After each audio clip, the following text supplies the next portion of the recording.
DIUS es un poco amplio, pero vamos a tratar de hacerlo un poco más, vamos a tratar de resumirlo, a darles algunos conceptos básicos en relación a todo lo que es la patología del sistema genital femenino. O sea, no es todo el tema de patología del sistema genital femenino, pero es gran parte, y creo que es una de las partes más importantes, porque vamos a tratar sobre tumores de ovario, básicamente, ¿no? Estos son la sumía de los temas que nos va a tocar para desarrollar. El primero es inflamación, o sea, sobre todo lo que es trompa de falopio, tumores de ovario y quistes, placenta, embarazo ectópico, toxemia del embarazo y enfermedad tromboblástica de tipo gestacional. Bien, cuando hablamos de, digamos, en el primer tópico sobre inflamación, trompas uterinas, inflamación, tenemos que recordar principalmente algunos aspectos, rapidísimo, ¿no? De histología y anatomía, ¿no? Ustedes recordarán que las trompas de falopio se inician básicamente en los cuernos uterinos, ¿no? Y se extienden en forma lateral a ambos lados, ¿sí? Esta extensión, o sea, sus extremos de las trompas distan básicamente en forma bilateral y se sitúan en la vecindad de los ovarios, o sea, están colateralmente casi asociados a los ovarios. Lógicamente las trompas están delante de los ovarios en sí, ¿no? ¿Y por qué señalamos esto? Porque hay que recordar que la pared, digamos, básicamente de la trompa uterina está compuesta por 3 capas. La mucosa. Si hacemos un corte transversal de la trompa uterina, vamos a encontrar la mucosa, básicamente que está constituido, revestido por múltiples papilas, revestidas por un epitelio de tipo ciliado. En segundo lugar viene, de adentro hacia afuera, ¿no? La capa muscular, que es concéntrica, y la serosa, que viene por fuera. Entonces, cuando hablamos de infecciones de la trompa uterina, estamos refiriendo a un tópico denominado enfermedad pélvica inflamatoria, desde un punto de vista clínico-patológico. ¿Y qué es la enfermedad inflamatoria pélvica? Básicamente es un síndrome clínico caracterizado por la infección del tracto genital superior, que se produce fundamentalmente casi la mayoría, casi el 70-80% de las infecciones por vía ascendente. Lógico, ojo, hay varias vías, vamos a verlas, en las cuales pues, se produce este proceso infeccioso del tracto genital superior. Y, lógicamente, asciende del cuello uterino, ¿no? Como más o menos podemos observar aquí, ¿no? Del cuello uterino. Desde un punto de vista epidemiológico es importante saber de que anualmente se presentan entre 3 a 9 casos de enfermedad pélvica inflamatoria por cada 1000 mujeres entre la edad de 15 y 44 años. Entonces, cuando hablamos de enfermedad inflamatoria pélvica, nos referimos a un grupo etario de mujeres que están dentro de este rango de edades. En Estados Unidos, básicamente, para que tengan idea, y que es muy semejante a varios institutos materno-infantiles de varios países sudamericanos, incluyendo el Perú, ¿no? Este tipo de enfermedades inflamatorias pélvicas agrupan básicamente un 5.3% de la población. Vale decir de que más de 100.000 casos se presentan por año, ¿no? Y sufren infertilidad por enfermedad pélvica inflamatoria.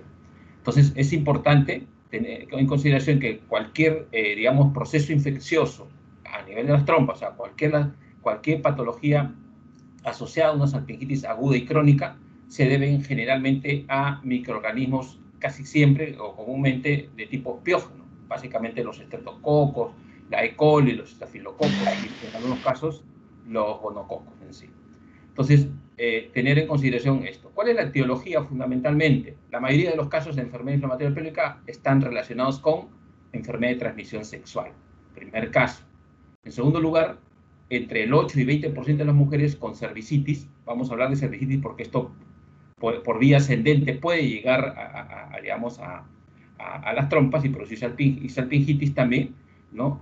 Casi siempre están asociadas a los gonococos, ¿no? No tratadas en forma adecuada, y entre el 8 y 10% de las mujeres con cervicitis por clamidia no tratadas se complican a dicha patología y esto puede conllevar a una salpingitis también.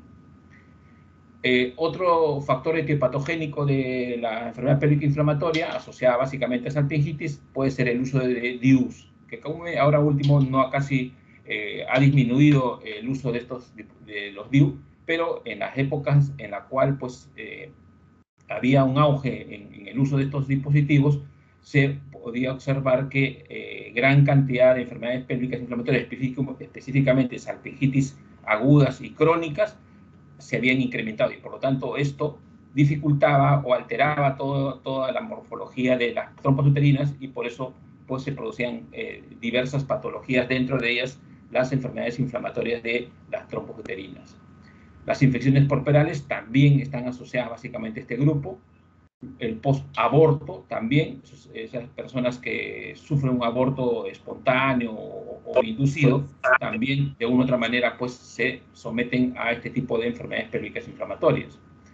Y los procedimientos operatorios y la dilatación y curetaje uterino también están asociadas básicamente al desarrollo de estas enfermedades. Y las histerosalpingografías muchas veces no se realizan en forma adecuada, en forma, digamos, teniendo todo el protocolo, o siguiendo todo el protocolo, y puede producir este tipo de enfermedades pélvicas e inflamatorias en sí.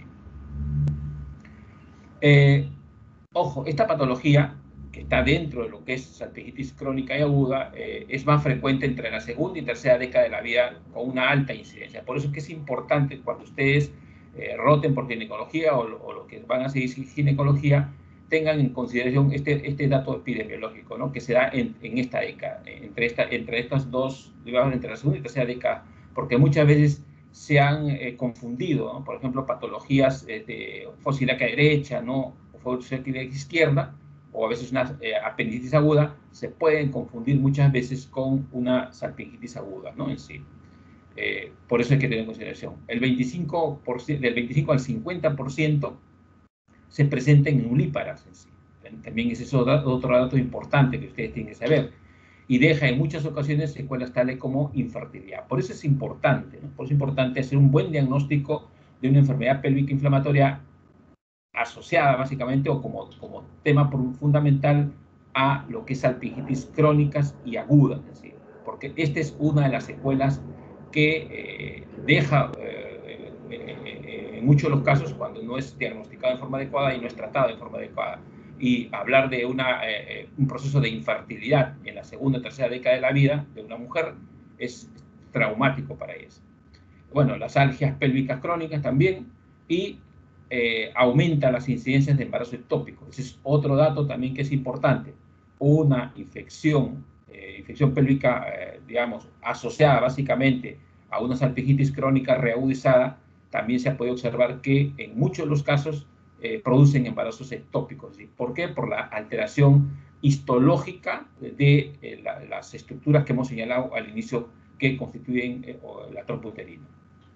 Elevando básicamente la morbimortalidad de las mujeres en edad fértil. Ojo, estos digamos, procesos infecciosos inflamatorios, cuando no son diagnosticados y no son tratados de forma adecuada, pueden llevar a la morbimortalidad de las mujeres, al incremento de la morbimortalidad en edad fértil. ¿Sí?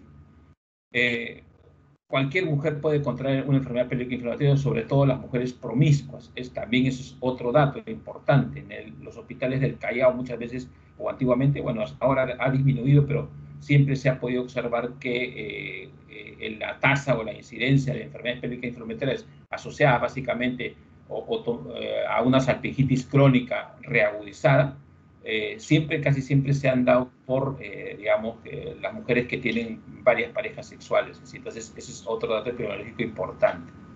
¿Cuáles son los agentes patógenos? Básicamente, aparte de lo que hemos señalado, que los estreptococos, los estafilococos y el E. coli o los gonococos son fundamentalmente los que están asociados a lo que son salpingitis crónica y aguda, básicamente. Pero hay otros agentes patógenos, como por ejemplo de transmisión sexual, las neiserias, gonorrea y la clamidia, son los que de una u otra manera son patógenos que se encuentran frecuentemente en este tipo de enfermedades.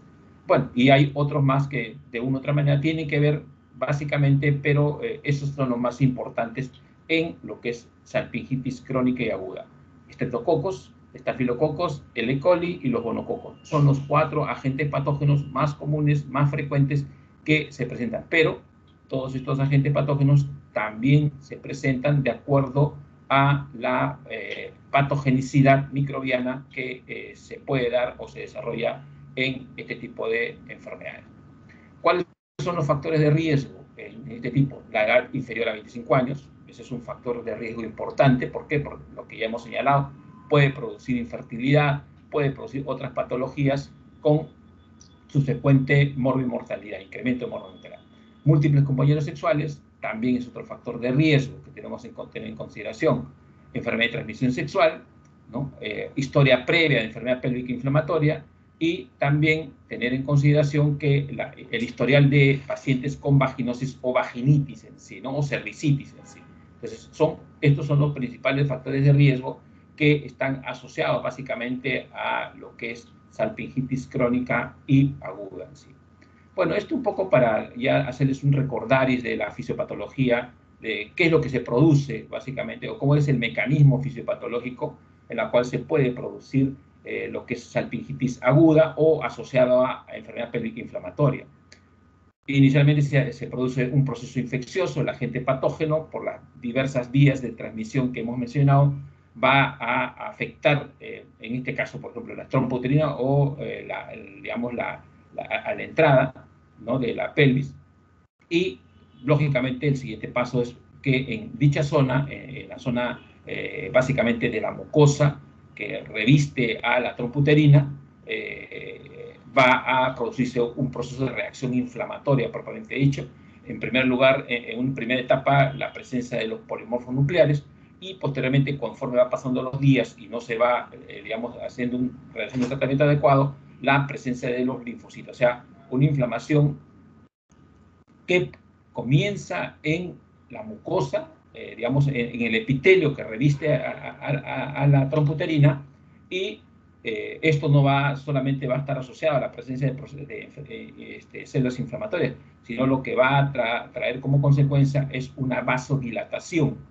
Esta vasodilatación puede tener dos elementos fundamentales. Una vasodilatación que comúnmente puede, digamos, provocar cierta ruptura de paredes de vasos pequeños y producir extravasación de hematíes en la zona de inflamación, y la otra es de que la vasodilatación sea pues solamente con una marcada congestión y dilatación de la luz vascular en sí. En el caso cuando esta vasodilatación hay ruptura de la pared mínimamente y hay una extravasación de hematíes, esto lo que va a traer como consecuencia la formación de una trasudación del plasma sanguíneo, básicamente, conjuntamente con el componente inflamatorio de tipo agudo y crónico, va a originar que la mucosa, ¿no?, que reviste a la trompa uterina, esta mucosa va a sufrir un daño tisular en sí. Y este daño tisular, con la presencia del agente patógeno, ¿no?, asociado a todos los elementos que confluyen en este proceso infeccioso, va a dar origen a la producción de un exudado. Y este exudado va, en muchos de los casos, cuando hay daño completo de los tres estratos de la trompa uterina, lo que va a dar origen, fundamentalmente, puede dar origen a una ruptura, digamos, de la pared total de la trompa uterina, y puede producir un cuadro más complicado que una salpingitis aguda, ¿no? En el caso de los primeros estadios de la enfermedad, la luz de la trompa permanece abierta, lo que hemos señalado, con lo cual se permite que la formación final, que es el exudado, salga por la fimbria hacia la cavidad pélvica. Habíamos señalado que la trompa uterina se inicia en los cuerpos uterinos y se extiende lateralmente y termina en la fimbria.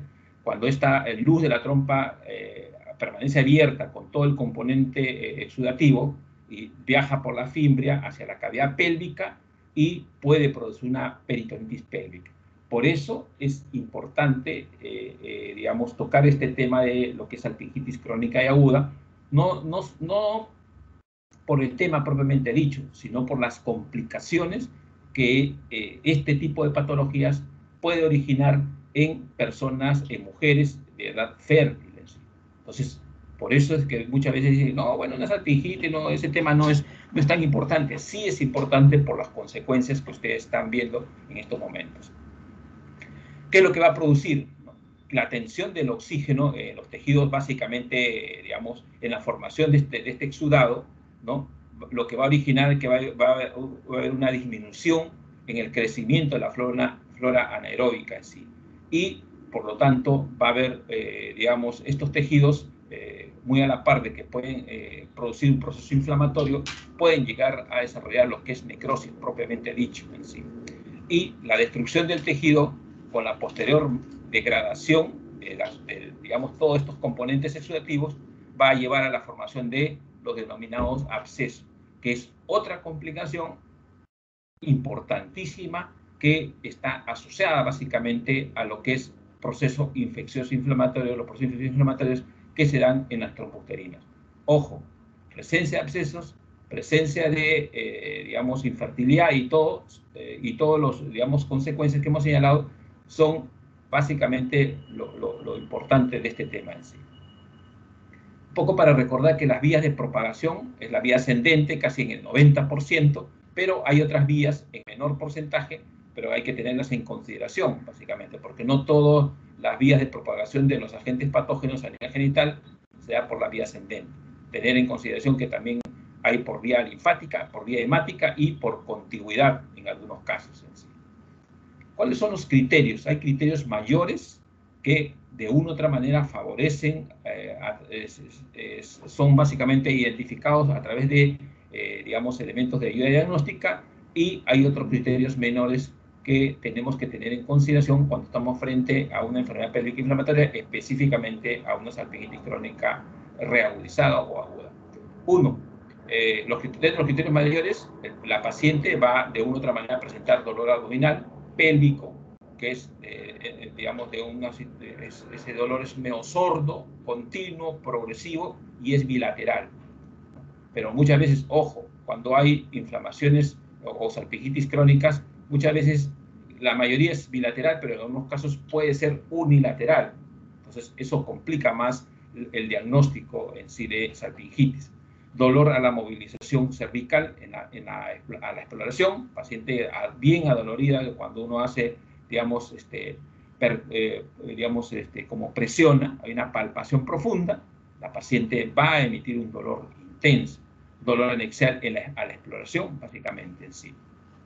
Pero a la vez tenemos que tener algunos otros criterios menores que también nos van a ayudar al diagnóstico. Son pacientes que presentan, digamos, aumento de la temperatura, muchas veces son mayores de 38 grados, casi en el 35%. Cuando se les hace un hemograma, hay una leucocitosis mayor de 1500, la velocidad de sedimentación globular está elevada, la proteína C reactiva también está elevada, y hay disuria muchas veces, y en algunos casos, en el 30%, hay sangrado vaginal anormal. Entonces, todos estos criterios, ¿no?, nos van a ayudar a nosotros a plantearnos el diagnóstico de enfermedad pélvica inflamatoria, principalmente lo que se denomina salpingitis crónica reagudizada. En la ayuda diagnóstica ustedes pueden utilizar varios elementos que ya después los van a ver, pero a grandes rasgos una ecografía transvaginal puede ayudar bastante para el diagnóstico, digamos, radiológico, ecográfico para esto. Y bueno, hay otros elementos que ya después en su momento lo van a ver. Pero es importante también que frente a un paciente que se sospeche este tipo de enfermedad pélvica inflamatoria o salpingitis aguda o crónica, lo que sí tenemos que de cajón a pedirle pues sus exámenes de laboratorio, su hemograma completo, velocidad de sedimentación globular y posteriormente pues un cultivo IGRAM, ¿no? Entonces, ¿por qué? Porque no vamos a esperar, digamos, si ya se tiene todo el criterio clínico, criterios mayores y menores, ¿no?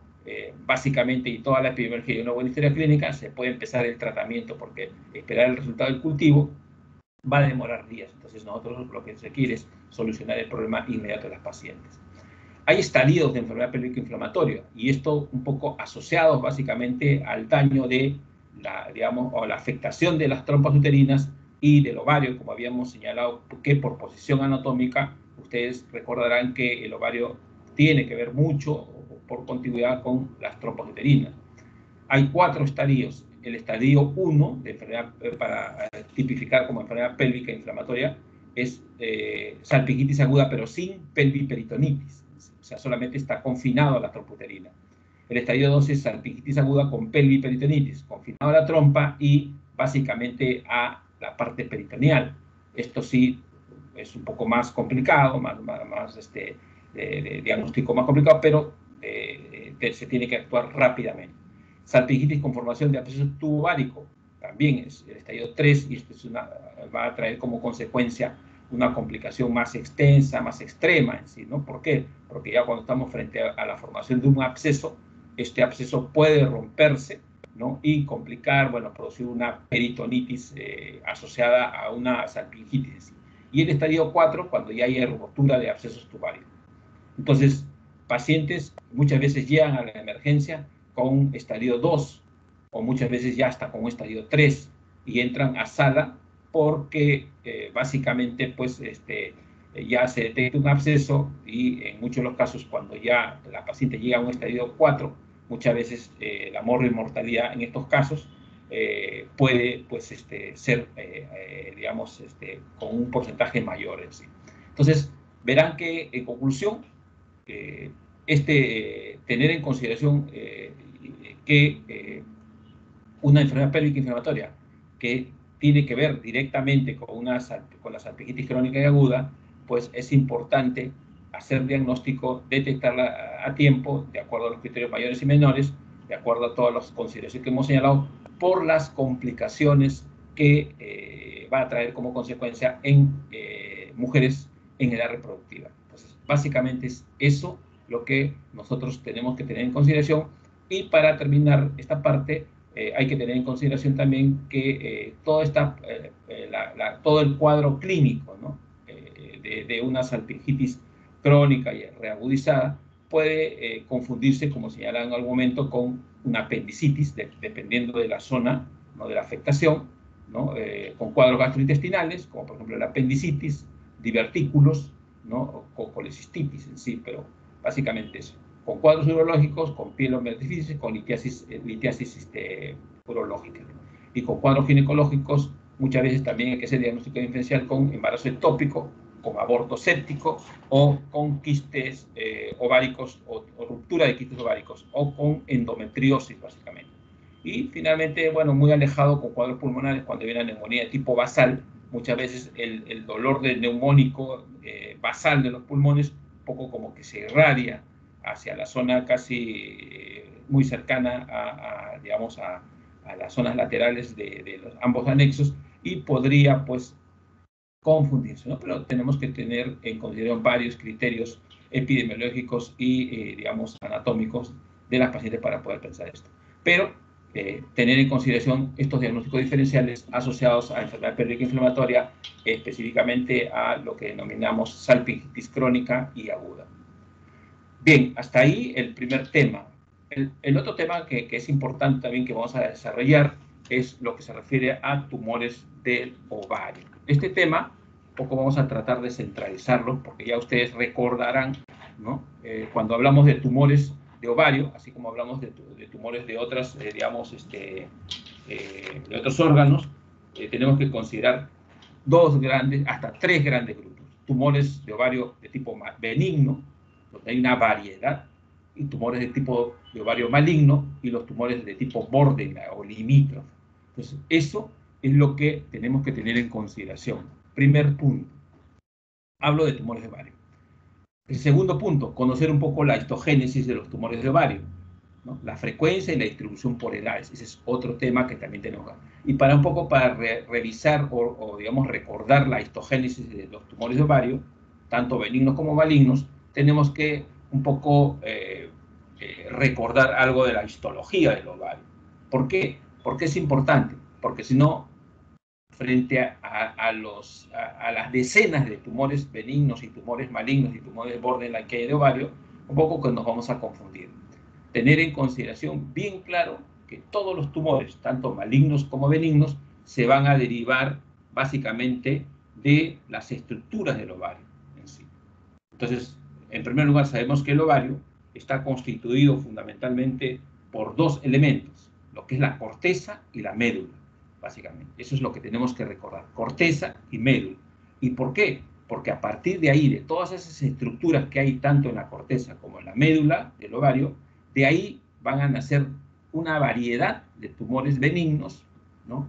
Y una variedad de tumores malignos. Entonces, Desde un punto de vista ya histopatológico, cuando nosotros los patólogos hablamos de tumores de ovario, nosotros nos centramos fundamentalmente a la etiopatogenia.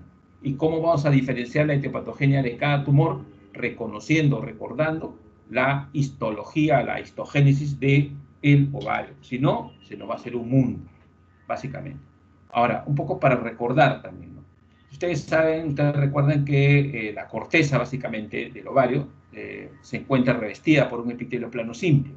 ¿De qué tipo de origen? De origen celómico, ¿sí? Que posee gran capacidad para transformarse en un epitelio seroso ciliado. ¿Por qué recordar esto? Porque es a partir de ahí donde se van a desarrollar varios tumores malignos y varios tumores benignos.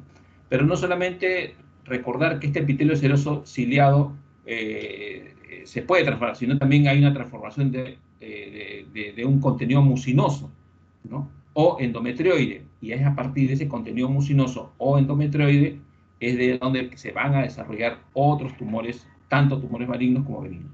Entonces, pero a esto se le agrega, ¿no?, que en la corteza también hay, al igual, hay un epitelio de los conductos mullerianos. Y es a partir de los conductos mullerianos donde también se va a desarrollar los tumores, tanto malignos como benignos. Y a nivel de la médula propiamente dicho, ustedes saben que la médula está constituida por vasos sanguíneos que confluyen en el hilio, fundamentalmente. Y están presentes también las células ciliares de estructura y función un poco idénticas o muy similar a las células de Leydig de los testículos, si ustedes recordarán cuando han desarrollado ese tema, que contienen los denominados cristales de Reinke. ¿Y por qué es importante recordar toda esta estructura? Porque, como repito, es a partir de ahí, del origen, digamos, de estas estructuras, tanto de la corteza como de la médula, que se van a desarrollar los tumores de ovario. En el caso, por ejemplo, el origen, el ovario está revestido por células epiteliales. A partir de ahí van a desarrollarse una serie de tumores. Hay que tener en consideración la frecuencia, las edades y los tipos. De las células germinales, también de ahí van a salir una serie de tumores. De los cordones sexuales, igualmente también, y hay un pequeño grupo que abarca más o menos el 5%, que es variado, de los tumores metastásicos. Entonces, en conclusión, recordar que los tumores malignos y benignos de los ovarios digamos, nacen de las células epiteliales, o sea, del epitelio que reviste, de las células germinales y de los cordones sexuales y un pequeño grupo de tumores metastásicos en sí. Generalmente los tumores de ovario, hablo de benignos y malignos, comúnmente se desarrollan en la edad reproductiva, algo similar a lo anterior. Las 2/3 partes de estos tumores se desarrollan en edad reproductiva. La frecuencia de entre 1.4 y 9.9% de las consultas ginecológicas se dan básicamente, ¿por qué? Por la signología y sintomatología de la presencia de tumores benignos o malignos de los ovarios.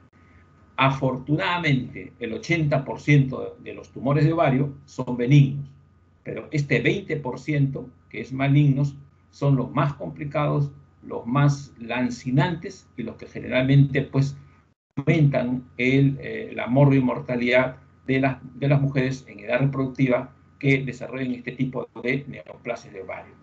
Por eso es de que el cáncer de ovario, ahora sí estoy hablando de los tumores malignos, ocupa el tercer lugar de los cánceres ginecológicos con una tasa de mortalidad más elevada, y no solamente en nuestro país, sino en países, digamos, como Colombia, como Brasil, como hasta el mismo Chile y Uruguay en sí.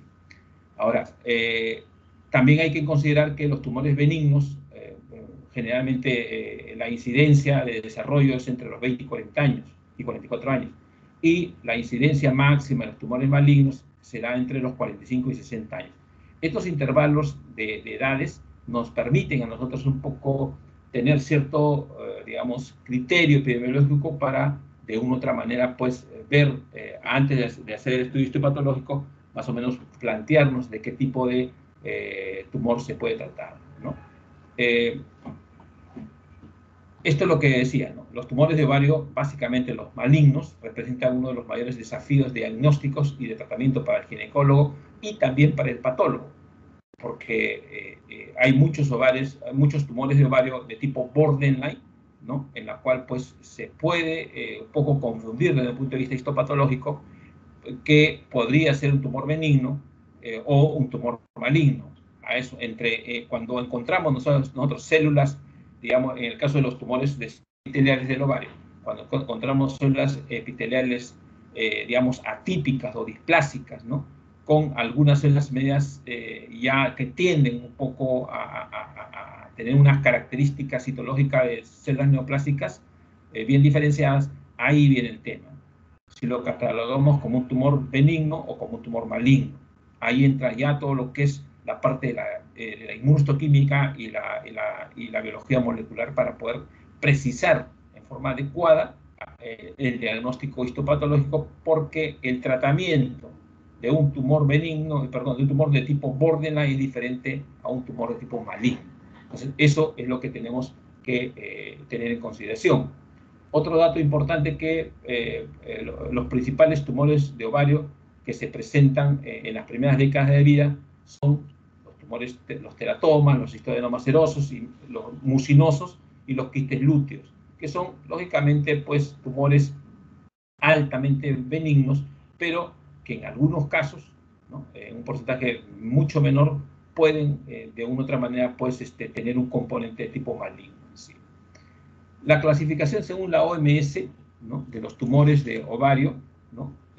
La OMS clasifica según el tejido de origen, ¿no? Pero acá hay otro tipo de clasificación que nos permiten a nosotros un poco tipificar mejor o identificar mejor a los tumores de ovario. Tumores no neoplásicos, que agrupan a los quistes funcionales, y los tumores neoplásicos, que agrupan a aquellos tumores epiteliales, los que señalamos, de las células epiteliales, que abarca básicamente el 80%, otros dicen que la frecuencia es entre el 65 y el 70%, pero es el 80%. Las edades más o menos en las cuales estos tumores se desarrollan son mujeres mayores de 20 años. Y dentro de los tumores epiteliales hay una gama: los tumores serosos, los tumores mucinosos, los de tipo endometrioide, los tumores de células claras, los tumores de Brenner, entre otros en sí. Los tumores de células estromales, básicamente, ¿no? Estos también abarcan un 10% de los tumores neoplásicos, y que generalmente pues, pueden desarrollarse en la edad reproductiva. Y los tumores de células germinales, que se dan en el 5%, entre el 5 y 10%, puede desarrollarse en todas las edades, y dentro de todos estos grupos pueden estar los fibromas, los tumores de la granulosa de la teca, los tumores de células de Sertoli y Leydig en sí. Y el cuarto grupo, que no lo he puesto acá, son los denominados tumores metastásicos, ¿sí? Que forman parte del grupo de los tumores neoplásicos. Dos grupos en conclusión: no neoplásicos, que son la mayoría de quistes funcionantes, y los neoplásicos, que son todos estos de acá, y cada uno tiene sus variantes en sí. Dentro de los tumores no neoplásicos hay una gama, una variedad de tumores no neoplásicos que comúnmente o casi siempre todos son formaciones quísticas. ¿Sí? Son 8 los más frecuentes, ¿no? Los de inclusión germinal, los foliculares, el quiste del cuerpo lúteo, los denominados luteomas del embarazo, los quistes luteínicos de la teca, el síndrome de ovario poliquístico, que también es un poco frecuente, los quistes de chocolate, que le llaman, los quistes o endometriósicos, y los quistes serosos simples. Entonces, toda esta gama de quistes, de formaciones quísticas, están dentro del grupo de los tumores no neoplásicos. Y dentro de los tumores, digamos, según la OMS, los tumores de ovario primarios, ¿no? Pueden desarrollarse a partir digamos, de las diferentes estructuras del ovario. Uno son los tumores epiteliales, que son gran cantidad que hemos señalado, los tumores de los cordones sexuales primitivos, los tumores de las células germinales, de los cordones sexuales y de células germinales, y los tumores de ovario que no específicos. Y hay un grupo de tumores ováricos de tipo secundario, que son los tumores de Krukenberg, que ya vamos a ver dentro de un momento algunas características básicas del tumor de Krukenberg, que de una u otra manera, pues tenemos que conocerla porque, si bien es cierto, no es tan frecuente, pero sí encontramos en la digamos, en el desarrollo de la formación académica de los médicos en sí. ¿Qué características tiene, básicamente, cuando ya hablamos de tumores, digamos, no neoplásicos o tumores quísticos del ovario? Del primer grupo, los quistes de inclusión germinal. Son quistes desde un punto de vista ya anatómico, histopatológico, macroscópicamente son pequeñas formaciones quísticas que miden de 1 a 2 milímetros, que están diseminadas fundamentalmente en la superficie del ovario. ¿De dónde se originan? Se originan de los islotes del epitelio superficial del ovario en sí. ¿Qué contenido? O sea, el contenido, digamos, interno del quiste puede ser seroso, ¿no? Lo que vamos a encontrar, un contenido seroso, ¿no? Vamos a encontrar que este quiste está revestido o tapizado por un epitelio cúbico muy similar al del ovario o del epitelio ciliado salpingioide, y frecuentemente se presentan y son numerosos en la menopausia en sí. Son asintomáticos, aparentemente, pues, por una ecografía, por un examen de rutina ginecológico, se puede encontrar, ¿no? Pero son asintomáticos, no funcionantes, pero carecen de importancia. Pero es importante tener en consideración que existen estos quistes de inclusión. Los quistes foliculares, igual, se desarrollan o son originados por una sobreestimulación de la hipófisis sobre el ovario. Básicamente miden entre 3.5 a 10 centímetros, eso sí, son un poco mayores, más grandes, y son quistes que contienen, digamos, un líquido seroso, básicamente. ¿Por qué es importante el contenido? Porque después vamos a ver que hay quistes que tienen contenido mucinoso. Entonces, eso también nosotros, macroscópicamente, nos ayuda un poco a hacer una diferenciación, ¿sí? ¿No? La superficie interna es lisa, la pared es muy delgada, a veces mide 0.1, 0.2 de grosor, ¿no? Y está constituida por granulosa y teca interna. De ahí es donde derivan básicamente de estos folículos, ¿no? Del preovulatorio, del posovulatorio y del folículo atrésico. Todos estos derivan básicamente, van a derivar de los quistes foliculares. En el caso de los quistes del cuerpo lúteo, este es un dato importante, ¿no? Estos quistes sí se producen por una hemorragia excesiva durante la ruptura de un quiste de un folículo en la ovulación por la sobreproducción de la hormona luteinizante. ¿Sí? Entonces, esta etiología digamos, del quiste de cuerpo lúteo es importante conocerla. ¿Por qué? Porque es un criterio primario para poder asociar a la presencia del cuerpo, de un quiste de cuerpo lúteo. Es unilateral, eso es importante también. La pared es de color amarilla, medio festoneada, a diferencia del quiste anterior que era translúcida, ¿no? Formada por células luteínicas de la granulosa y tiene un contenido tipo de aspecto medio hemorrágico en sí, ¿no? Básicamente, pues, la secreción mantenida de progesterona lo que va a originar es que hay una descamación irregular y prolongada del endometrio, y eso es lo que se conoce con el fenómeno de Aries Stella. ¿Sí? Cuando nosotros tomamos una muestra del endometrio tipo, digamos, gestacional, ¿no? Nosotros podemos un poco asociar la presencia del endometrio por este tipo de fenómeno de Aries Stella, que es reconocido en sí, ¿no? De forma adecuada. Los quistes leucotínicos de la teca también básicamente están asociados por la secreción de gran cantidad de hormona gonadotrofina coriónica por el trofoblasto y asociada por la mola, ¿no? El tratamiento esto también se puede producir por un tratamiento inadecuado de gonadotrofinas. Hay muchos pacientes que son tratadas con estas gonadotrofinas, y el exceso de este tipo de gonadotrofinas puede dar origen a la formación de estos quistes leucotínicos de la teca. Son bilaterales, ¿no? Con numerosas cavidades quísticas que generalmente miden de 3 a 4 centímetros y están asociados fundamentalmente a folículos maduros con sus tecas luteinizadas con contenido de líquido seroso en sí, ¿no? Básicamente miden entre 10 y 15 centímetros.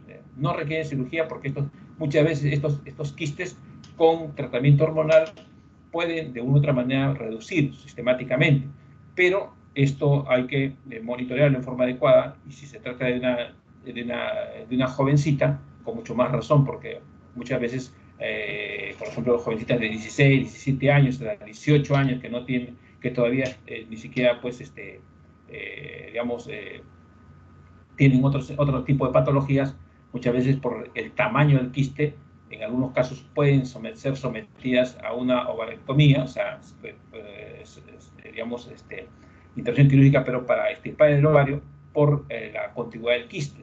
Pero esto, ¿qué va a originar? Va a originar que esta persona, pues, tenga ciertas dificultades posteriormente para digamos,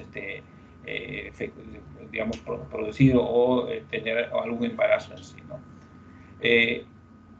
Hay otra enfermedad que está asociada básicamente a patologías de tumores benignos, no neoplásicos, que es el síndrome de ovario poliquístico, ¿no? ¿Qué es lo que va a originar? Va a originar un incremento en el volumen de ambos ovarios, ¿no? Vamos a observar desde un punto de vista microscópico que la cápsula de la albúgina va a ser de forma gruesa, va a medir más o menos de 0.3 a 0.4, va a ser fibrosa y va a haber presencia de múltiples folículos dilatados con la utilización de la teca interna, y a veces va a invadir al estroma en sí, ¿no? Esto básicamente se produce por un incremento en el factor de elevador de la hormona luteínica por el hipotálamo, ¿no? Es toda una, digamos, todo un proceso que de una u otra manera, pues, va a traducirse en la presencia o desarrollo de múltiples ovarios, digamos, quistes a nivel, digamos, de la pared externa, o también inclusive del estroma ovárico en sí. Este de acá, miren, es un corte transversal de un ovario poliquístico, ¿no? Vamos a encontrar gran cantidad de formaciones quísticas, algunos con contenido meomucinoso, otros como este con contenido seroso, ¿no? O seromucinoso. Entonces hay presentaciones mixtas en sí, ¿no? Bueno, estos son cuerpos lúteos, ¿no? Degenerados. Ahí hay, digamos, zonas un poco de microhemorragia en sí, ¿no? Pero este es macroscópicamente, digamos, corresponde a un ovario poliquístico en sí. Hay otro grupo también de los quistes endometriósicos, o los quistes de chocolate, como le llaman. Son quistes que pueden medir básicamente entre 3, 5 hasta 12, 13 centímetros de diámetro. ¿Y por qué se dice quistes de chocolate? Porque su contenido básicamente es un contenido, digamos, hemático, pero asociado a, digamos, un contenido meomucinoso. En ¿quiénes son comunes en mujeres entre los 20 y 40 años de edad, ¿no? Asociados fundamentalmente al desarrollo de la endometriosis pélvica en sí, ¿no? Pueden ser únicos, casi en su mayoría son únicos, pero en muchos de los casos pueden ser bilaterales o múltiples, y contienen una papilla achocolatada, básicamente. Nosotros macroscópicamente nos llegan, lo que hacemos es un corte transversal, y lo que vamos a poder observar es de que el contenido es medio achocolatado. Por eso es que se habla de un quiste endometriósico o achocolatado. La pared también es importante, que al momento de hacer la microscopía vamos a encontrar hilotes de endometrio en sí, ¿no? Con hemosiderina y tejido fibroso. Esos son los 4 elementos o criterios microscópicos que nos permiten hacer el diagnóstico de quiste endometriósico o achocolatado. No tienen un efecto endocrino, sí, pero pueden producir de una u otra manera cierta alteración intrapélvica, y el dolor, la hemorragia, etcétera, etcétera, son los signos y síntomas que de una u otra manera, pues, la paciente presenta y lo lleva a la consulta clínica. Y este es el gran grupo que generalmente se presentan, los quistes serosos simples, ¿no? Derivados del epitelio superficial del ovario, tapizados por un epitelio cúbico, son pequeños, menores de 1 centímetro, pero estos quistes, sí, serosos simples, derivan del tejido epitelial del ovario en sí, ¿no? Estos son los más comunes, los más frecuentes que se presentan en la práctica de la patología, digamos, especial, en la mayoría de los hospitales en sí. Ahora, bueno, cuando ya hablamos de los tumores malignos y los tumores benignos, podemos un poco nosotros centrarnos fundamentalmente a ciertas características de estos tumores. Tumores serosos, tumores mucinosos, tumores de tipo endometrioide. Cuando hablamos de tumores del epitelio del ovario benignos, nos referimos, por ejemplo, al cistoadenoma seroso, y su homólogo es el cistoadenocarcinoma seroso, ¿no? El adenofibroma o cistoadenofibroma, que es un tumor benigno, con el carcinoma seroso, ¿sí? Entonces, cada tumor epitelial del ovario benigno tiene digamos, su paralelo, digamos, su colateral, pero con un criterio netamente de malignidad propiamente dicho. Entonces, los tumores epiteliales se clasifican tumores serosos, mucinosos, ¿no? Los de tipo endometrioide, ¿no? Los de tipo de células claras, ¿no? Del mesodérmico mixto, de células claras, y los tumores de Brenner, en sí propiamente dicho. Y hay un grupo de carcinomas de tumores no clasificables, y aquí es donde se complica la cosa, porque muchas veces son tumores epiteliales del ovario que tienen más de un componente, ¿no?, histológico que dificulta su clasificación, ¿sí? Entonces, a eso se denominan tumores no clasificables, ¿sí? Todos estos tumores del tejido epitelial del ovario abarcan, como hemos señalado, el 65, 70, hasta el 80% de todos los tumores. ¿En quiénes se presenta? En mujeres mayores de 20 años, ¿sí?, propiamente dicho. Esta es, digamos, la estadística, el porcentaje de los tumores epiteliales. Tumores serosos, entre 60 y 70%, lo más frecuente. Los mucinosos, 15%. Los tumores endometrioides, 15%. Y los tumores de Brenner, como señalaba, que entre el 1 y 2% no son tan comunes ni tan frecuentes, así como los tumores de células claras, pero de una u otra manera sí, en la práctica clínica en algún momento podemos verlos. ¿Qué características tiene el cistoadenoma seroso? Le hemos señalado, es un tumor multilobulado, de una superficie lisa, de una consistencia un poco renitente. El color muchas veces va a depender de la complejidad o del contenido, digamos, del tumor, del cistoadenoma, ¿no? Pero generalmente es un gris medio rojizo o verde medio rojizo, así, ¿no? Entonces, sus características macroscópicas son las que hemos señalado, ¿sí?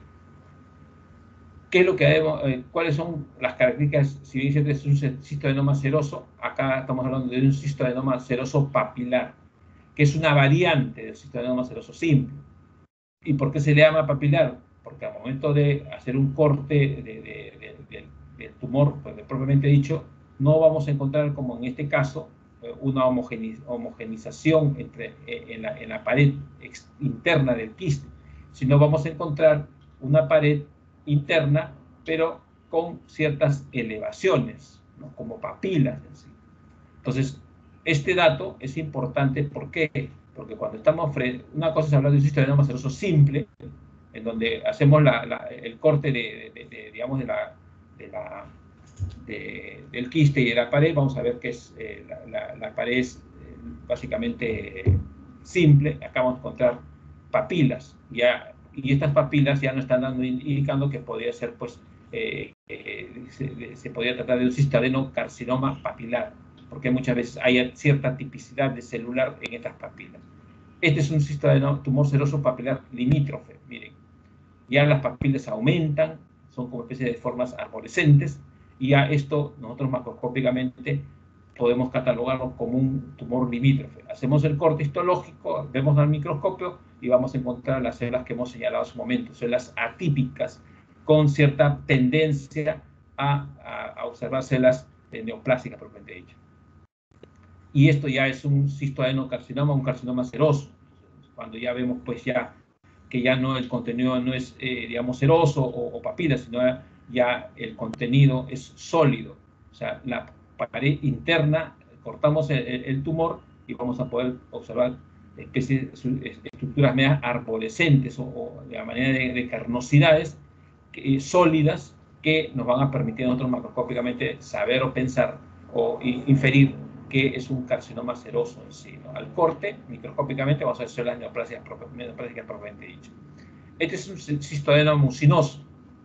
¿Qué es lo que vamos a encontrar? Este es, digamos, un quiste, digamos, un tumor quístico en la cual pues la superficie es lisa, el contenido es un poco renitente, y al momento de hacer un corte transversal, la pared interna va a ser pues lisa, homogénea, pero el contenido va a ser de mucina, ya no va a ser un contenido medio líquido, sino que lo característica del citoadenoma mucinoso es que tiene varios lóbulos en sí, ¿no? Dentro del quiste va a haber más compartimentos, pero todos esos compartimentos, su pared va a ser homogénea, lisa, y el contenido básicamente ser mucina como una especie de moco, ¿no? Y cuando hablamos ya de un citoadenocarcinoma mucinoso, igual las características, pero ya es la solidificación de la capa interna. Si vamos a ver ya un tumor al momento de cortarlo, si bien es cierto va a haber un área quística con áreas de necrosis hemorrágica, vamos a observar áreas sólidas en las cuales todo este es el tumor maligno en sí. Acá ya vamos a observar pues estructuras arborescentes a manera de, digamos, de áreas papilares, pero revestidas de células neoplásicas propiamente dicho. ¿Sí? El tumor endometrioide es lo que señalamos, el quiste de chocolate, pero este ya es un tumor endometrioide, estamos hablando de algo más consistente, que si bien es cierto, pues podría tener cierta atipicidad de celularidad, pero lo característico es el contenido achocolatado que tiene. Nosotros tenemos que un poco de una u otra manera pues mapear este tumor endometrioide porque podemos encontrar ciertas áreas de malignidad en sí. Por eso es que es importante tener en consideración que esto es un mapeo. Una cosa es un quiste endometriósico y otra cosa es un tumor endometrioide. ¿Cómo vamos a diferenciarlo? El quiste, ya saben, una pared pues delgada, homogénea, el contenido achocolatado. En cambio acá vamos a encontrar áreas sólidas de la pared que nos puedan permitir a nosotros inferir que probablemente es un tumor endometrioide con áreas de malignidad en sí. En el caso de la clasificación de los tumores de los corones sexuales primitivos, hay tres grandes grupos, ¿no? Los tumores de células de la granulosa estromal, que son básicamente las células de la granulosa de tipo adulto y juvenil, los tumores del grupo los tecomas, ¿no? Donde hay toda esa variedad, los tecomas, los tecofibromas, que son tumores benignos asociados digamos, a este grupo de células de la granulosa estromal, y los tumores de las células de Sertoli estromal, que están dentro de los grupos que abarcan básicamente tres tipos de tumores, células de Sertoli, de Leydig y cuando se encuentran ambas. Y los ginandoblastomas, que son los tumores de los corones sexuales con tubos anulares en sí, es otro gran grupo. En el caso de los tumores de las células de la granulosa, hay que tener en consideración que es más frecuente en adultos, el 95%, pero se desarrollan básicamente entre los 30 y 70 años de edad. Es muy poco, no es tan frecuente este tipo de tumores en gente joven, pero en un 5% se ha podido observar bien. ¿Están asociados a qué? Asociados a la producción de estrógenos por el síndrome de hiperestrogénico en sí, ¿no? Entonces, toda paciente que sufre este síndrome hiperestrogénico puede en algún momento desarrollar este tipo de tumores en sí. En niñas, en algunos casos ya han podido ver y desarrollan lo que denominan la pubertad precoz, y en adultos en edad fértiles muchas veces hay trastornos de tipo menstruales, y en la posmenopausia estas pacientes desarrollan lo que es metrorragia. Son unilaterales en el 95%, casi siempre son sólidos y de color amarillo, hay que tener en consideración macroscópicamente, y están compuestos por células de la granulosa propiamente dicho, ¿no? Tienen un potencial maligno altamente, y la recurrencia es bastante significativa en estos tumores de las células de la granulosa en sí. Esta es macroscópicamente, ¿no? Tumores sólidos con áreas quísticas, ¿no? Pero que de una u otra manera también hay componente de hemorrágico, hay necrosis, y lo que vamos a encontrar acá pues son células de la granulosa, pero con características de neoplasia propiamente dicho.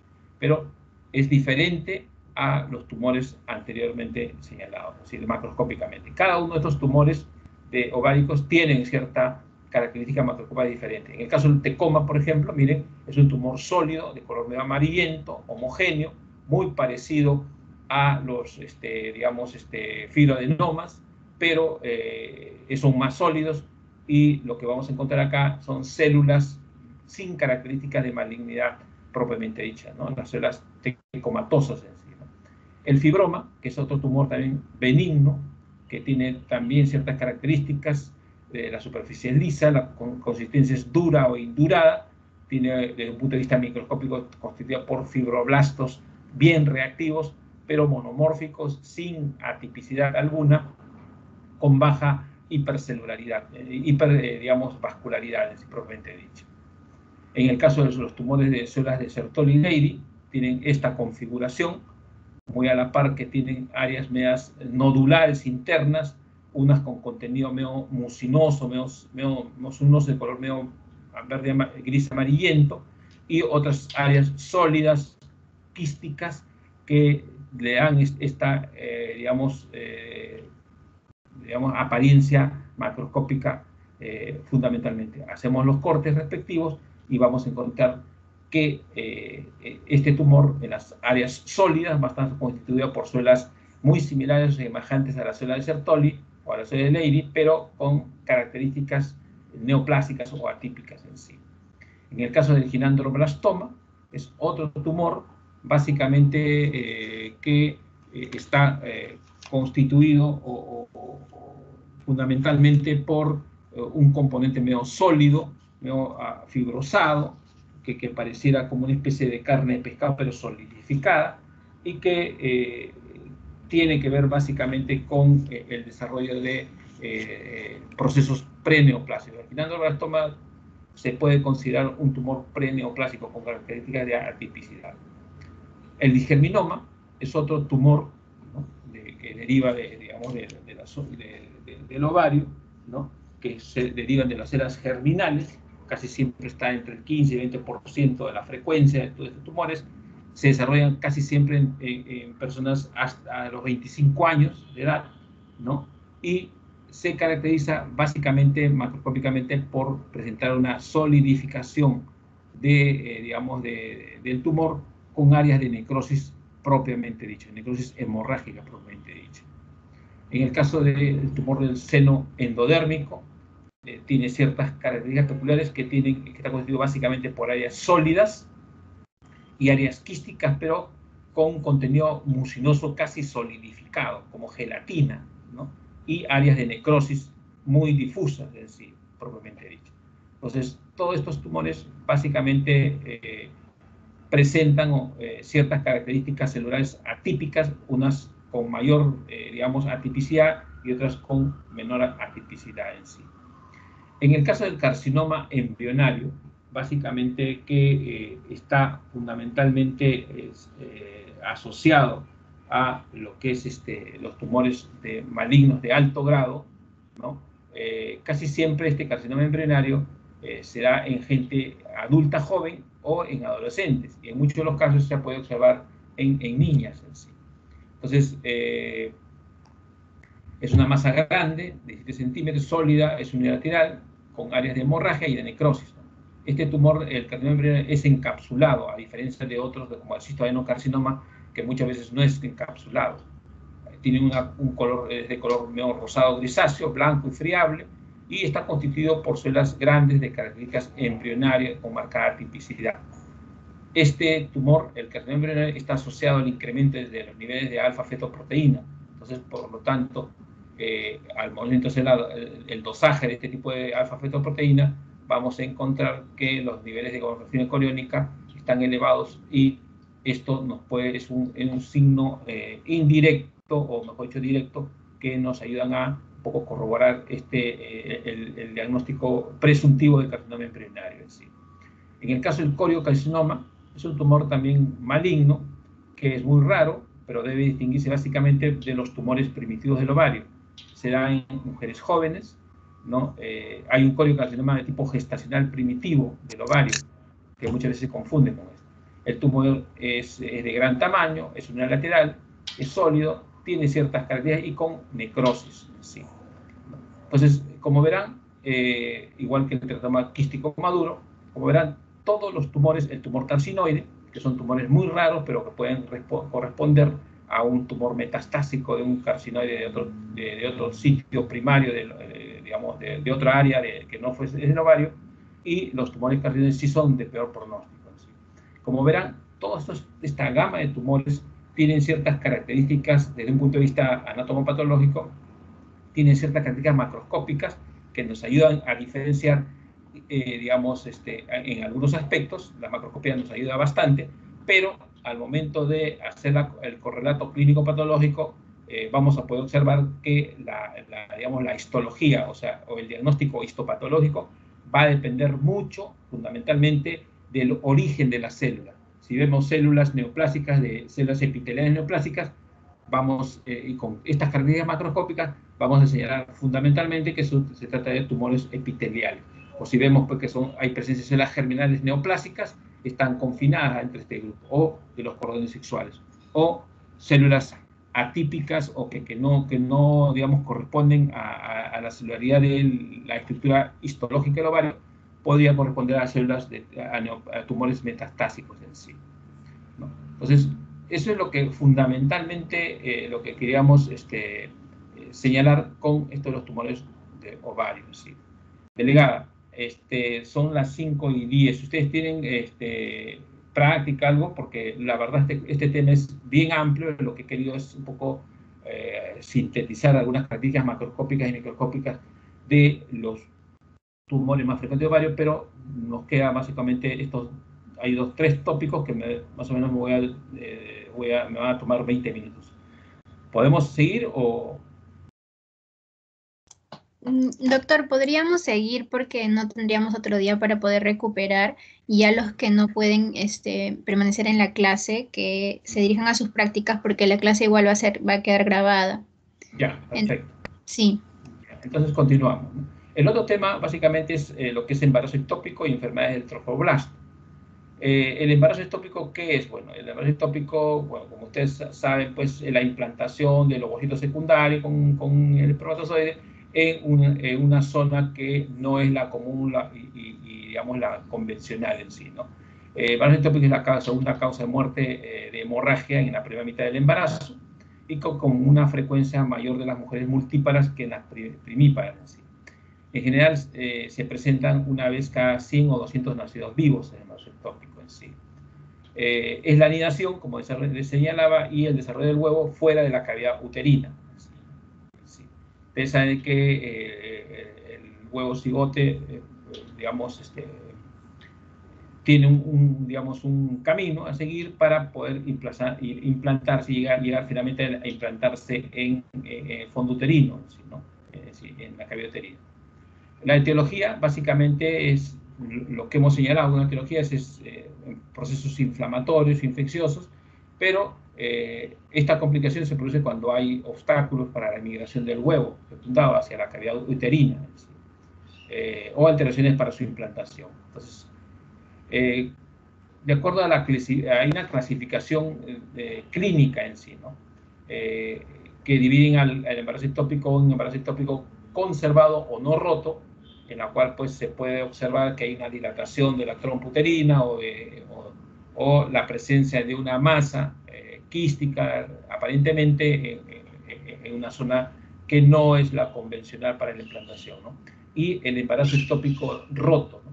Con estabilidad hemodinámica o con inestabilidad hemodinámica. Entonces, este es el punto de vista clínico en sí, pero que se correlaciona con la parte histopatológica en sí. O sea, el embarazo ectópico conservado, no roto, y el roto con estabilidad hemodinámica o sin estabilidad hemodinámica en sí. De acuerdo a su ubicación, el embarazo ectópico puede ser tubárico o tubovárico. Dentro del tubárico puede ser intersticial o intramural, ¿no? Ítmica, ampular y infundibular, de acuerdo a la ubicación topográfica de la zona de las estructuras de la trompa uterina. Pero también tiene otra peculiaridad, que el embarazo ectópico puede ser tubovárico, cornual, ovárico propiamente dicho, abdominal, cervical y intraligamentario, ¿sí? Con menor frecuencia, pero siempre se da. Lo más frecuente, lo más común del embarazo ectópico es tubovárico, ¿sí? Propiamente dicho. El lugar más frecuente de implantación es la trompa uterina, en el 95% es lo que señalábamos, y en la ampolla es el 75%. posiblemente por ser el sitio donde ocurre la fecundación. Otras localizaciones, como por ejemplo el ovario, el abdomen, ¿no? Es raro, pero se presenta, pero no hay que descartar al 100% que el embarazo ectópico solamente es en la trompa uterina, sino puede ser en otras, digamos, estructuras o zonas muy aledañas a la trompa uterina, como es el ovario o la zona abdominal, propiamente dicho. ¿Cuáles son los factores de riesgo? Hay antecedente de cirugía tubárica, hay el antecedente de embarazo ectópico, historia de enfermedad pélvica inflamatoria, lo que hemos señalado al comienzo, ligadura tubárica o la exposición a dietilesdilestradiol en útero en sí. Entonces, hay varios factores de riesgo. Casi siempre la mayoría es como antecedente de cirugía ovárica o ligadura tubárica en sí, ¿no? ¿Cuáles son las manifestaciones clínicas de embarazo ectópico no roto?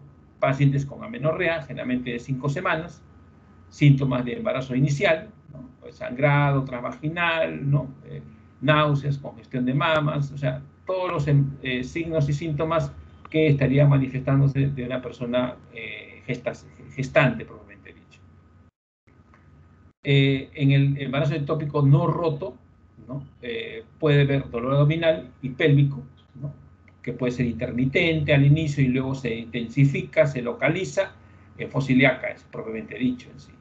Hay sangrado transvaginal, hay una hipersensibilidad anexial y hay una masa anexial que nosotros al momento de hacer una palpación y por exámenes radiológicos se puede observar, y la cavidad uterina está vacía por ultrasonido en sí. Entonces no vamos a encontrar una paciente con toda la sintomatología y signología gestacional, no vamos a encontrar al momento de hacer una ecografía uterina, no vamos a encontrar pues algún elemento pues ahí dentro de la cavidad uterina, ¿no? Cavidad uterina vacía, por eso le llamo. Bueno, esta es una imagen típica de embarazo ectópico tubárico, ¿no? Dentro de la luz digamos, de la trompa uterina vamos a encontrar que está dilatada, presencia de una bolsa, ¿no? Que puede tener, o un saco gestacional pequeño, que puede tener la presencia de un embrión, o puede haber solamente pues vellosidades coriales. Entonces, esto es lo que se produce, lo que se llama un embarazo ectópico, digamos, con embrión o sin embrión puede ser. La historia clínica y el examen físico, bueno, hay una triada clásica, ¿no? Compuesta por dolor, sangrado y masa anexial. Solo se presenta en el 45% de los pacientes. Lo que hemos señalado también, ¿no? La localización más frecuente del embarazo ectópico es en la trompa uterina, ¿no? Básicamente manifestándose con todos los signos que hemos señalado. Otro dato importante es que cuando ustedes le realizan dosaje de HCG, ¿no? O sea, la prueba de embarazo, vamos a encontrar que esto está incrementado, ¿sí? ¿No? Es un embarazo, pero como que no está localizado en la zona propiamente dicha donde se implanta el huevo cigoto. ¿Cuáles son los diagnósticos diferenciales dentro del embarazo ectópico? ¿No? Uno, amenaza de aborto o aborto incompleto, que puede estar dentro de toda la gama, ¿no? De quistes de ovario, ruptura de quistes, hemorragia disfuncional, hasta apendicitis aguda, ¿no? Toda una serie de patologías que tenemos que tener en consideración como diagnóstico diferencial de una amenaza de aborto o un aborto incompleto. ¿Sí? En el caso digamos, de la enfermedad trofoblástica de tipo gestacional, nos referimos, cuando hablamos ya de enfermedad trofoblástica de tipo gestacional, nos referimos básicamente a un conjunto de procesos benignos y en algunos casos malignos, que son poco habituales, derivados de una proliferación anormal del trofoblasto de la placenta humana, ¿no? Lo que se denomina como una reacción de hiperplasia, ¿no? de las vellosidades placentarias, ¿no? Y del genoma paterno con una contribución básicamente materna en forma ocasional. O sea, esto se debe fundamentalmente a la contribución, digamos, de tipo genética por parte del padre. Por eso es que cuando una paciente presenta este tipo de enfermedad trofoblástica de tipo gestacional, se tiene que hacer todo un estudio de mapeo, no solamente de ella, sino de su pareja, básicamente, ¿no? Dentro de la enfermedad trofoblástica de tipo gestacional, ¿no? Podemos hablar de una serie de elementos, como por ejemplo, uno, está dentro de lo denominado lo que es mola hidreiforme. En la mola hidreiforme, ustedes saben que hay dos tipos de mola, ¿no? La mola completa y la mola incompleta o parcial. Hay otro tipo de, digamos, dentro de ellos, la mola invasiva, el coriocarcinoma y el tumor del sitio placentario, que no es tan común, no es frecuente, pero hay que considerarlo. Acá, en este caso, en la enfermedad del trofoblasto, principalmente hay que considerar todo lo que es la mola, la hidreiforme, la mola invasiva y el coriocarcinoma, que es lo más frecuente que se agrupa dentro de este tipo de enfermedad del trofoblasto en sí. Los factores de riesgo para desarrollar este tipo de enfermedad trofoblástica serán generalmente en primigetas añosas, ¿no? En la edad reproductiva extrema, entre los 20 o mayores de 40 años, también se pueden dar en menores de 20 o mayores de 40, en un estado socioeconómico bajo, dieta baja en proteínas, ácido fólico y beta-caroteno, hay componente genético, como señalado, y en muchos de los casos estas pacientes han desarrollado como un proceso previo una mola básicamente parcial. Hay una serie de elementos que tienen que ver básicamente oncogenes. Cuando hablamos ya de la enfermedad trofológica gestacional, hay una serie de oncogenes que de una u otra manera pues nos sirven a nosotros para poder un poco diferenciar si se trata de una mola parcial, de una mola completa, de una mola parcial, de un coriocarcinoma. Pero esto, antes de un poco tocar este tema, nosotros tenemos que tener en consideración algunos factores para poder diferenciar una mola parcial de una mola completa. A grosso modo, ¿no? A 3-4 características microscópicas. Las vellosidades de una mola parcial, algunas vellosidades presentan edema, a diferencia de que en la mola completa todas las vellosidades, ¿no?, presentan edema. En el caso de las molas parciales, ¿no?, la presencia de formaciones capilares, ¿no?, muchas veces vamos a encontrar bastantes capilares, pero con eritrocitos fetales. A diferencia que en la mola completa va a haber pocos vasos capilares o pocos capilares, pero sin eritrocitos fetales. Entonces, esa es la segunda diferencia entre una mola parcial y una mola completa. En el caso del cariotipo, y esto es importante, en la mola parcial vamos a encontrar un tipo de cariotipo de trípode, o sea, genoma paterno y materno. A diferencia de que en la mola completa vamos a encontrar un cariotipo de tipo diploide, que solamente el genoma solo se centra al área paterna. El genoma solo es paterno, básicamente. En cambio, en la mola parcial, que el cariotipo es trípode, el genoma puede ser paterno y materno en sí. Entonces, ese es otro dato importante. Cuando tengan un diagnóstico de mola completa, el estudio es a ambas personas. Cuando es una mola de tipo parcial, centrarse fundamentalmente al estudio de cariotipo de tipo materno en sí. En el caso de, por ejemplo, de los oncogenes, del CERVIV2, el BCL2 y el MIT-M2, ¿no?, que son oncogenes básicamente, lo que nosotros vamos a encontrar que son, en la mola completa, todos estos tres oncogenes son regulares, están presentes. En la mola parcial, solamente el MIT-M2 está en forma regular presente, y el CERVIV2 y el BCL2 están ausentes o no se encuentran en la mola parcial, ¿no? A diferencia en el coriocarcinoma sí se presenta. Entonces, ¿cuál sería el tema con la diferencia histopatológica entre uno y otro?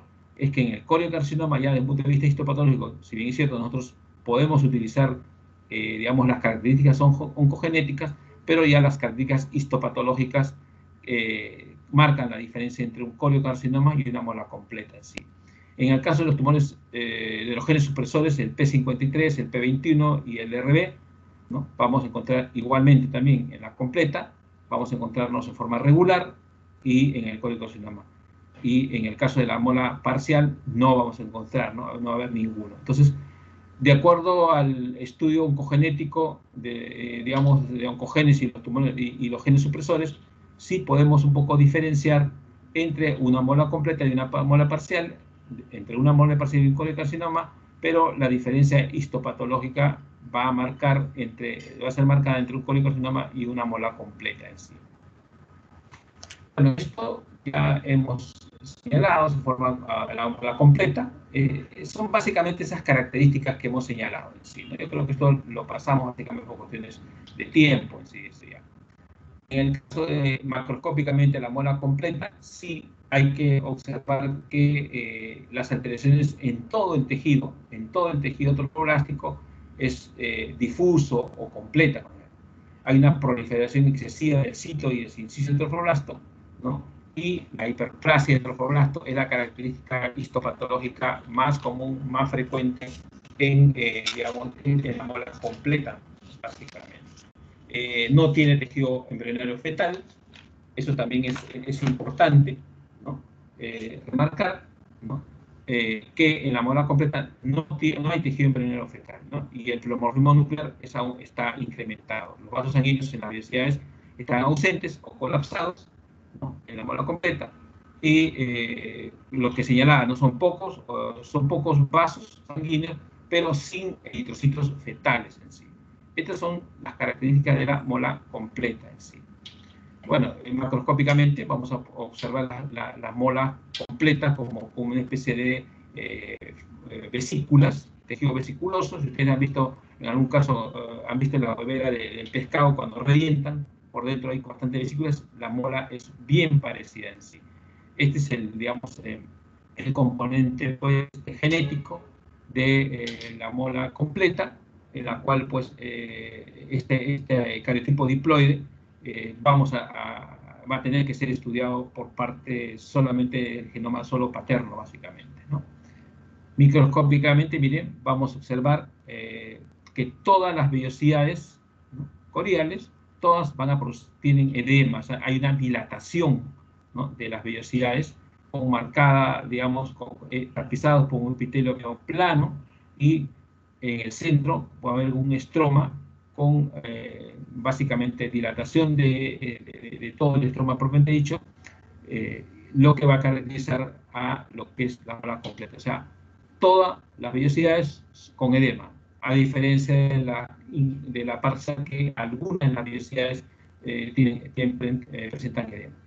La mola parcial, igual también, vellosidades coriales de tamaño variable, con tumefacción y informe focal, o sea, parcial, el edema, hay hiperplasia trofoblástica, formación de festones vellosos, o sea, como una especie de, digamos, vesículas, pero en menos proporción, en menos cantidad de la completa, ¿no? Y desde el punto de vista genético ya hemos señalado, pues, ¿no?, que el cariotipo es un cariotipo tipo triploide, 69 cromosomas. Hay que hacer el estudio genómico al padre y a la madre, básicamente porque está en relación directa con esto, ¿no? El juego extra de cromosomas sería el padre, fundamentalmente, en estos casos. Bueno, este es un poco digamos, la fórmula cariotípica de la mola parcial, ¿no?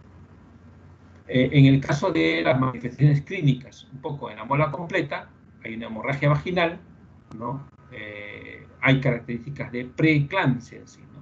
O sea, lo que nosotros tenemos que tener en consideración, que todo estudio de la placenta propiamente dicha, ¿no? En algunos casos hay ciertos signos y síntomas microscópicos que me van a permitir a mí decir que esta placenta es de una paciente preeclampsia, ¿no? ¿Qué características? Hay una hipervascularidad, hay presencia de, digamos, vellosidades coriales con edema marcado, hay una hipervascularidad, hay microcalcificaciones, hay trombosis vascular de vasos medianos y pequeños, ¿no?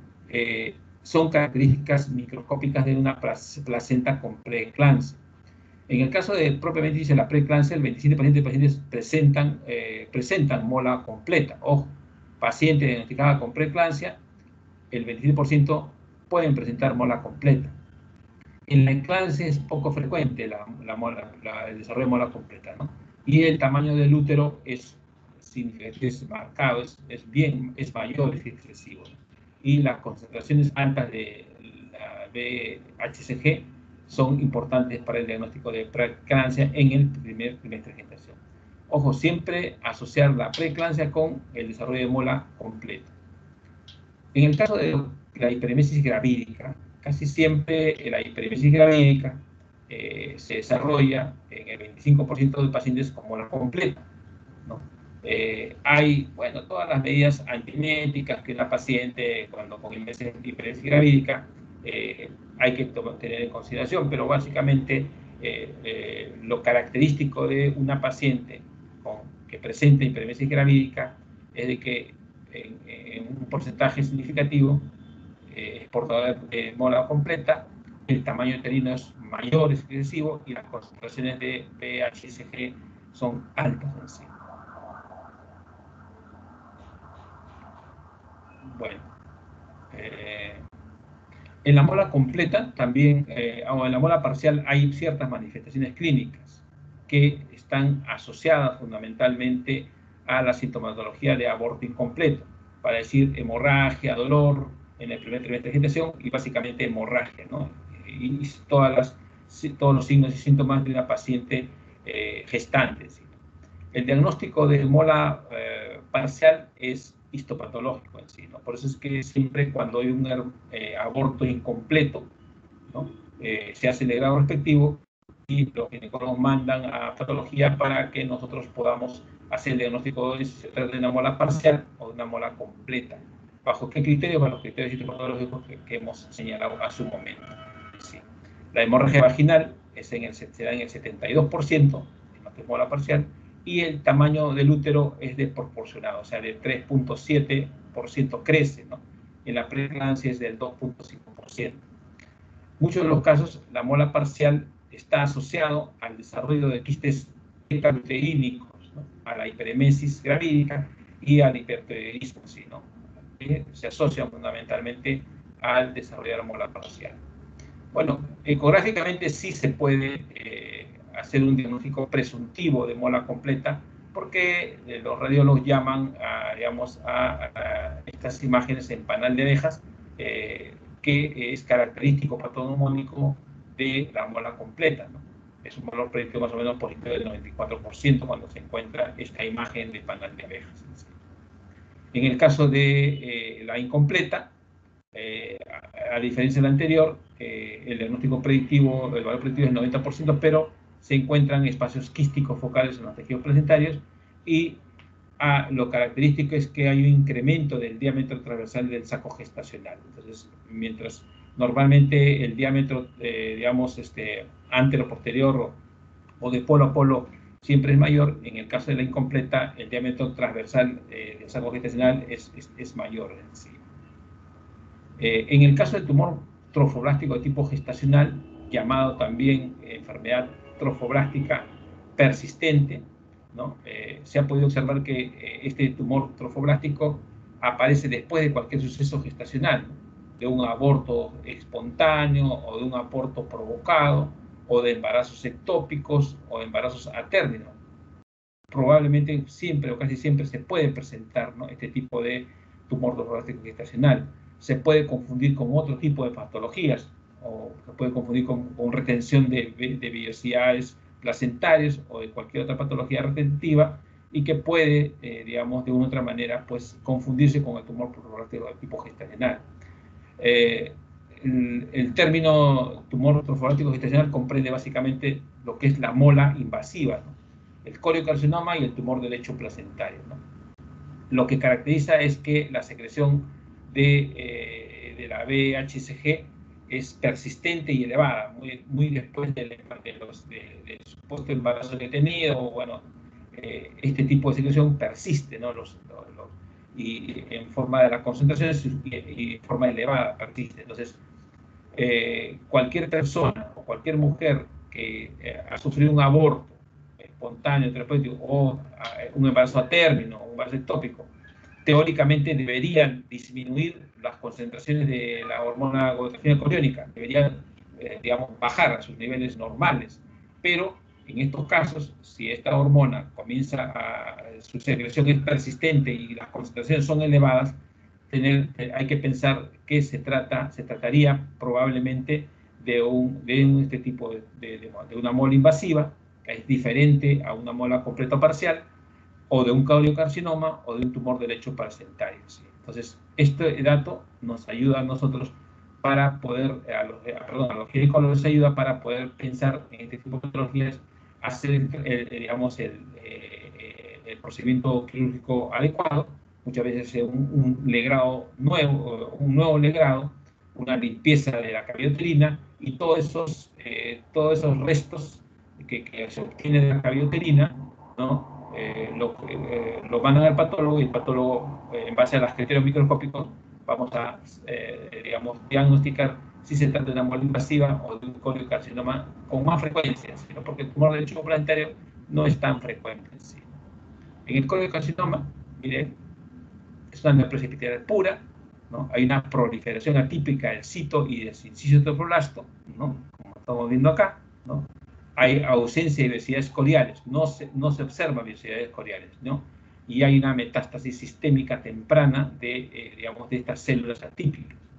Cuando se diagnostica un coliocarcinoma en una paciente, ¿no? Por ya todo lo señalado, hay ya pues el tratamiento básicamente va a depender mucho del diagnóstico histopatológico, ¿no? Hay pacientes que, digamos, hay ginecólogos que optan por la cirugía más la quimioterapia, ¿no?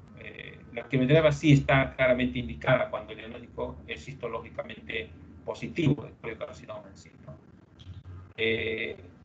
Etapas del tumor trofoblástico gestacional, bueno, hay 4 etapas y estadios en sí, ¿no?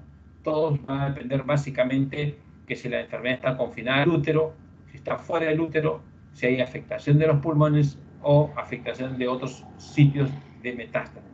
Ojo, el coliocarcinoma es un tumor maligno que en muchos de los casos da metástasis, ¿eh? Hay una clasificación por etapas en sí, ¿no? Ahora, es importante que en este tipo de pacientes portadores de coliocarcinoma o enfermedad trofoblática de tipo gestacional, las metástasis, investigar metástasis. ¿Por qué? Porque es común, es característico de estos tumores dar metástasis. ¿Y a dónde? Básicamente a pulmones, a abdomen y pelvis, y en muchos de los casos pues a cerebros. Entonces, por eso es que se trata de hacer la investigación metastásica de estos pacientes con tomografías computarizadas de tórax, con TAC de abdomen y pelvis y con tomografías de cerebros. Entonces, hay que mapear y hay que buscar metástasis cuando el diagnóstico, digamos, de estas pacientes son con coliocarcinoma en sí.